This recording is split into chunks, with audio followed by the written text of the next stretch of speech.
Avant l'ouverture du centre hospitalier de Bogué en 2017 par le président mauritanien Mohamed Ould Abdelaziz, le déficit du centre se creusait. Les activités étaient en baisse, le manque du personnel se posait, l'hygiène ne suivait pas dans le centre. Ce centre se compose de bureaux administratifs, d'un service d'urgence, d'un laboratoire, d'une pharmacie, d'un service radiologie, d'un bloc opératoire, des différentes spécialités d'une maternité et d'une section chargée de l'éducation nutritionnelle. Selon l'un des responsables, le travail se déroule convenablement malgré le petit souci.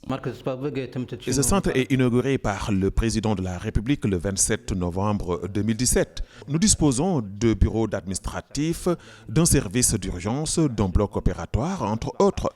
Le travail fonctionne normalement malgré les petits problèmes que nous rencontrons.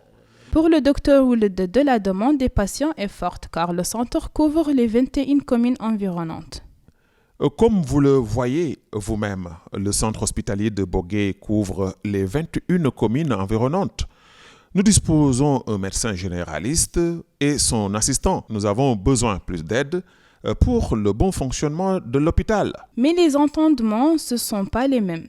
Cette dame déplore le manque d'assistance des femmes, surtout si le problème d'évacuation vers la capitale Nouakchott se pose. Nous vivons difficilement ici.